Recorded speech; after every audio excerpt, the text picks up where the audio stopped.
தெலங்கானா மாநிலம் ஹைதராபாத்தில் காதலனுடன் ரகசியமாக குடும்பம் நடத்திய பெண் காதலனை பிரிந்து வேறு திருமணத்திற்கு திட்டம் போட்டதால் காதலன் தற்கொலை செய்து கொண்டுள்ளார். தற்கொலைக்கு முன்பு இளைஞர் எழுதிய கடிதம் மற்றும் வீடியோ வெளியாகி குடும்பத்தினரை அதிர்ச்சி அடைய வைத்துள்ளது. அடுத்தடுத்த அதிர்ச்சி சம்பவங்களின் பின்னணி என்ன? காதலனுடன் குழந்தை பெற்றுக்கொண்டு அந்த குழந்தையை விற்ற பெண்ணை போலீசார் கைது செய்துள்ளனர். காதலனின் மரணத்திற்கு காரணமான சம்பவத்தில் நடந்தது என்ன? தெலுங்கானா மாநிலம் ஹைதராபாத்தில் உள்ள சோஹெட்டா கிராமத்தை சேர்ந்தவர் கோவர்தன். இவர் அதே ஊரை சேர்ந்த சரிதா என்ற இளப்பெண்ணை 4 ஆண்டுகளாக காதலித்திருக்கிறார். 2 பேரும் காதலித்த நிலையில் ரகசியமாக திருமணம் செய்து கொண்டதாக கூறப்படுகிறது.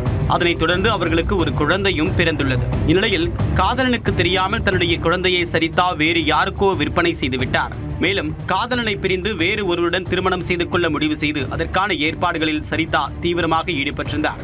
திருமண வேலைகளில் தனக்கு ஒத்துழைப்பு கொடுக்க வேண்டும் என்று சரிதா தன்னுடைய ரகசிய காதல் கணவனுக்கு அழுத்தம் கொடுத்து வந்தார். ஆனால் கோவர்தன் நாம் 2 பேரும் சேர்ந்து வாழலாம் என்று சரிதாவிடம் பலமுறை கெஞ்சி கேட்டதாக கூறப்படுகிறது. ஆனால் சரிதா அதற்கு ஒப்புக்கொள்ளவில்லை. காதலியால் மனவேதனை அடைந்த கோவர்தன் தன்னுடைய மனவேதனையை வீடியோ பதிவு செய்தும் கடிதம் எழுதி வைத்தும் வீட்டில் தூக்கிட்டு தற்கொலை செய்து கொண்டார். கோவர்தனின் தற்கொலை, அவர் எழுதி வைத்திருந்த கடிதம், பதிவு செய்து வைத்திருந்த வீடியோ ஆகியவற்றை பார்த்த குடும்பத்தினர் போலீசாரிடம் புகார் அளித்தனர். விரைந்து வந்த போலீசார் கோவர்தன் உடலை மீட்டு மருத்துவமனைக்கு அனுப்பி வைத்துள்ளனர். மேலும் இளம்பெண் சரிதா மீது வழக்கு பதிவு செய்து அவரை கைது செய்தனர். சரிதா விற்பனை செய்த குழந்தை தற்போது யாரிடம் உள்ளது என்று கண்டுபிடிக்க இயலாத நிலை நீடிப்பதாக போலீசார் தெரிவித்துள்ளனர்.